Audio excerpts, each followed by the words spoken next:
Ini adalah sebuah kisah nyata yang aku alami dengan seorang birawati cantik yang bernama Monica. Tidak ada yang pernah tahu kapan kami pertama kali bertemu. Tidak ada seorang pun yang tahu kapan kami mulai ada rasa. Satu yang aku tahu waktu itu adalah setiap kali kami saling berpapasan di jalan-jalan yang ada di sekeliling asrama, kami selalu ingin saling memandang berlama-lama sebelum akhirnya lonceng-lonceng berdentang memanggil kami untuk kembali berpisah. Perbedaan tempat tinggal ternyata selalu menjadi penghalang untuk kami berdua bisa bertemu kapan saja. Sementara itu, rasa diri sebagai orang desa yang beranjak DWS semakin menegaskan pernyataan diri bahwa saya hanya orang kampung yang coba mengadu nasib di lembah yang dingin itu. Inilah kisahku dengan birawati yang cantik itu. Sang pastor perlahan membenarkan posisi duduknya agar bisa mendengar dengan lebih jelas dan cermat akan pengalaman yang dialami oleh anggota binaannya. Kami semua pada akhirnya saling mengenal. Perkenalan kami sedikit lebih jauh, dan tidak hanya sebatas nama dan alamat saja, juga tidak hanya asal dan cita-cita masing-masing. Bahkan, ada rasa yang mulai tumbuh di antara kami. Rasa itu terus mengalir dan terus tumbuh subur untuk saling menjadikan satu sama lainnya sebagai orang-orang yang sangat istimewa. Dalam perasaan ini kami coba untuk jalani bersama. Walau kami tahu jalur yang kami lewati itu berbeda dan pastinya sedikit sulit untuk terus bisa bertemu. Sekali lagi, jarak dan waktulah yang selalu mengalahkan keinginan dan niat kami untuk bisa bertemu dan bersenda gurau dalam waktu yang lebih lama lagi. Sang pastor mulai menyalakan udutnya untuk yang ketiga kalinya, diisapnya dalam-dalam, dan selanjutnya mempersilahkan saya untuk melanjutkan kisah hidupku. Sang pastor dengan nada penuh kelakar berujar, "Cinlok terjadi ya, orang bisa jatuh hati kalau sering ketemu," ujarnya. Aku dengan sedikit malu hanya mengangguk untuk membenarkan ucapan sang pastor. 2 tahun hampir berlalu dan tidak ada cerita. Kemudian kisah baru dimulai lagi di sebuah pekan di tahun terakhirku. Aku hampir tidak percaya kalau niatnya untuk berlibur kembali selama pekan suci itu benar-benar dilaksanakan. Saat itulah aku menjadi yakin bahwa aku sendiri mulai merasakan bagaimana rasanya jatuh cinta. Saat itulah aku pertama kalinya mulai memandang mata seorang wanita dengan jarak yang sangat dekat. Sejak saat itulah aku mulai sulit untuk tidur lebih nyenyak seperti malam-malam sebelumnya. Sejak saat itu, aku mulai berani bermimpi untuk melakukannya ketika malam tiba dan mendekapnya untuk sebuah kehangatan. Berulang kali kami saling memandang, dan aku sendiri tidak bisa pastikan berapa banyak dia telah memberikan senyuman manisnya untukku. Malam itu tepatnya di hari ulang tahunku yang ke-24. Langit masih dengan tenang menebarkan cahaya dari kedipan bintang-bintang. Bulan sudah sedikit jauh pergi saat aku coba membaca lagi tulisannya. Sementara cakrawala masih berparodi dari satu sketsa ke sketsa yang lain. Semakin jauh aku menelusuri tiap goresan tangannya pada secari kertas itu, maka rasa tidak percaya pun semakin memberontak dalam diriku.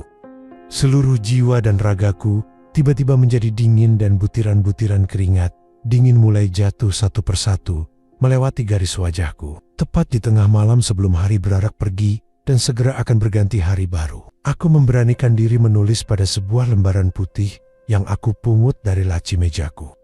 Dia telah pergi begitu saja tanpa pesan sedikit pun. Aku tidak tahu entah kenapa dia lakukan itu. 2 minggu lebih, sedikit pun tidak ada kabar yang terdengar darinya. Aku sendiri juga tidak tahu entah kenapa kesetiaanku selama 8 tahun itu pada akhirnya hanya berbuah rasa kekecewaan. Tadinya aku tidak menyangka sama sekali, tapi aku akhirnya juga menjadi tahu bahwa seorang wanita juga bisa tidak setia dan sanggup mengkhianati seorang pria yang setia. Tapi aku sadar dan selalu tahu diri, mungkin ini adalah nasib saya sebagai orang yang tidak layak untuk dicintai. Selamat untukmu wahai birawati, yang pernah menjadi wanita teristimewaku, yang pernah singgah di hatiku. Dan semoga kamu bahagia selalu. Satu hal yang aku minta darimu, jangan pernah paksa aku untuk melupakanmu. Salam dan doaku untukmu. Aku menutup pesan tulisan itu dengan menyebut namanya dalam hatiku. Tak terasa senja mulai pergi dan malam datang menyekat tepian langit yang masih memberi setetes harapan untuk terus maju dan menjadi diri sendiri. Sang pastor masih tenang mendengarkan pengalamanku itu hingga kami sampai melewatkan kesempatan doa bersama dengan anggota binaan yang lainnya. Terkadang aku sempat berpikir, Kalau birawati itu adalah orang yang terakhir untukku, yang tidak akan pergi meninggalkan aku lagi. Mungkin juga aku terlalu cepat percaya diri, tapi harus aku akui, dia itu adalah wanita pertama yang telah mengajari aku tentang artinya cinta. Dia juga orang pertama yang telah memberikan jawaban bagaimana rasanya mencintai seseorang. Sekalipun dia pernah menulis untuk aku bahwa dia akan merasa bahagia ketika melihatku pergi membawa cintanya. Tapi kini, ternyata aku menjadi tidak pantas membawa cintanya itu pergi. Karena aku tahu dirinya bukan lagi milikku. Dia memang bebas untuk memilih. Dan mungkin saja, sekarang ini dia sudah menemukan orang yang terbaik bagi dirinya. Aku harus berpikir secara dewasa dan menghargai itu karena aku juga mencintainya. Aku harus turut berbahagia dengan pilihan dan keputusannya itu. Meskipun pilihannya itu meninggalkan luka tersendiri untukku. Sang pastor menatap dalam-dalam ke arah mataku dengan penuh perhatian dan berkata, luka memang membuat kita sakit, tapi kita harus berjalan terus. Berjalan dari satu kehidupan menuju kehidupan yang lainnya. Meskipun langkah kita tidak sekuat seperti sebelum kita terluka. Kata-kata sang pastor membuat aku berpikir panjang sambil terus bertanya, apakah keputusanku dulu menyakiti dan membuatnya kecewa? Kami pernah saling mengunjungi ketika musim liburan tiba. Bahkan, dia lebih sering mengunjungi aku. Bukan aku tidak ingin mengunjunginya lebih lama, tapi karena selalu saja keterbatasan waktu yang harus membuat saya lebih dulu minta pamit. Dan sebagai orang yang punya rasa yang sama, selalu saja ada air mata darinya yang menitipkan pesan bahwa kami berdua selalu saling merindukan. Aku masih ingat ketika kunjungannya yang terakhir sekaligus sebagai pertanda pamitan untuk tidak datang lagi dalam waktu yang cukup lama. Ternyata pamitannya adalah pamitan untuk meninggalkan aku yang telah coba bersabar hingga tahun ke-8. Pastor pendampingku masih tenang dan setia mendengar ceritaku, sambil sesekali memberikan komentar. 8 tahun bukan waktu yang singkat. Kadang aku merasa menjadi orang yang tidak punya tumpuan hidup ketika terlalu memikirkan keputusannya untuk pergi meninggalkan itu. Bukannya aku tidak mau atau melarangnya, karena aku tahu terlalu egois kalau aku sampai melarangnya. Hanya aku masih tidak percaya, karena tanpa sepatah kata pun yang dia tinggalkan untukku. Terus terang, rasanya sia-sia saja menahan diri dan dengan sekuat tenaga mencoba untuk terus setia. Namun aku belajar banyak dan menjadi tahu betapa menyenangkannya membangun rasa cinta di atas kesetiaan, mempertahankannya dengan saling percaya dan memeliharanya dengan saling terbuka. Sang pastor memegang bahuku dan mulai berbicara dengan lebih santai. Untuk orang yang saling mencintai, jarak selalu menjadi tantangan yang sulit diatasi. Kamu bisa saja dengar suaranya setiap hari. Mungkin saja kamu selalu memandang fotonya setiap saat. Tapi kamu harus tahu, kedalaman arti dari memandang fotonya dan mendengar suaranya tidak sebanding dengan sentuhan yang datang dari pancaran kedua, bola matanya saat memandangmu. Demikian juga dia pasti merasakan hal yang sama ketika kamu memandangnya.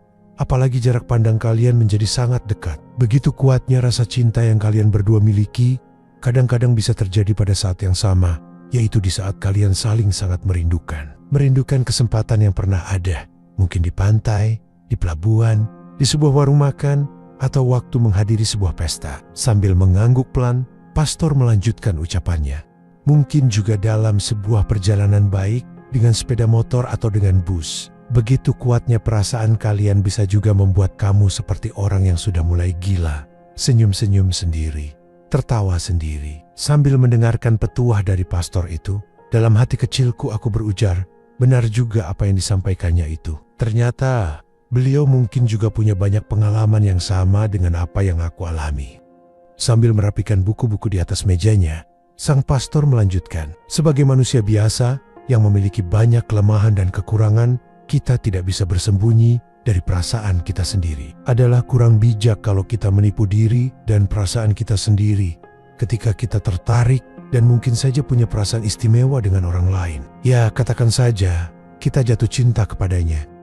Justru kalau kita tidak jujur dengan diri sendiri, kita akan sangat tersiksa dan menyengsarakan diri sendiri dengan perasaan yang terpendam. Kamu harus bersyukur bahwa kamu pernah punya perasaan seperti itu kepada seorang wanita. Ada loh orang yang sama sekali tidak punya perasaan seperti itu. Dan kamu harus melihat pengalaman yang selama 8 tahun bersama dia itu adalah sebuah anugerah terindah yang Tuhan berikan untuk kalian.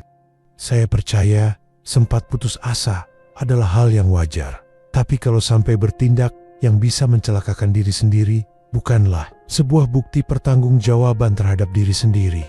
Karena mencelakakan diri sendiri bukan jalan terbaik. Aku bangga dengan kamu yang mampu membuat keputusan pribadi dengan bebas. Harus kamu ingat dalam setiap kesempatan, kamu tidak bisa menjalani sebuah kehidupan hanya untuk memenuhi harapan orang banyak atau hanya untuk menyenangkan orang lain. Masih ingatkah film yang kita tonton bersama seminggu yang lalu? Tanya sang pastor mengambil jeda sedikit, lalu melanjutkan lagi. Kamu tidak bisa menjalani kehidupan dengan alasan agar orang lain merasa bangga terhadapmu. Yang menjalani keputusanmu adalah dirimu sendiri. Sehingga kamu tidak akan bahagia kalau keputusanmu berdiri di atas dasar agar orang lain senang, bahagia, dan bangga.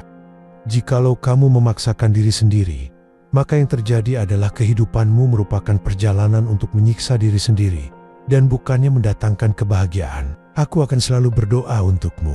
Aku doakan semoga keputusanmu senantiasa membahagiakanmu dalam setiap tugas, karya dan pelayanan dimanapun kamu akan berada. Aku baru keluar dari ruangan pastor setengah baya itu ketika lonceng ruangan memanggil penghuni asrama lainnya untuk acara santap malam bersama. Aku putuskan untuk menyendiri dalam kamar sambil membongkar kembali lembaran-lembaran bergambar yang dititipkan Monica kepadaku waktu masih bersama dulu. Tiap lembaran bergambar mengingatkan aku akan kesempatan bersamanya. Ada canda di pantai yang berpasir putih. Ada wajah kedinginan di lembah berhutan kopi. Ada suasana makan malam di dermaga. Ada senyum di emperan asrama. Hingga di akhir halaman ada wajah cantik Monica, sang birawati pujaanku. Aku hanya sanggup memandang dan berkata dalam hatiku sendirian, aku harus ikhlas menerima keputusannya itu. Aku harus dewasa dan menghargai pilihannya sendiri.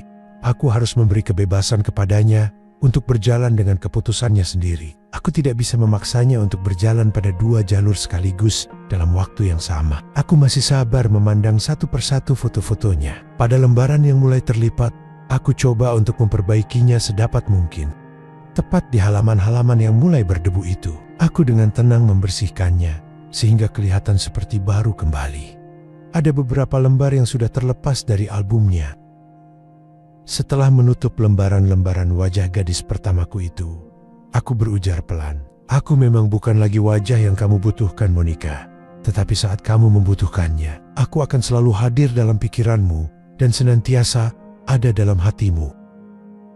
Kututup hari ini dengan ucapan syukur atas mutiara-mutiara kebijaksanaan yang dianugerahkan lewat perkataan sang pastor. Tak henti-hentinya aku mengucapkan terima kasih untuk cahaya baru yang aku terima dalam kamar pastorku yang bijaksana itu. Malam ini aku ingin tidur dengan lebih nyenyak sambil mengenakan baju hadiah ulang tahun yang diberikan Monica 7 tahun yang silam. Selamat malam Monica, semoga bermimpi indah bersamaku malam ini. Aku akan berusaha untuk tetap setia karena aku sadar cinta itu tidak selamanya harus memiliki. Sekian dan terima kasih.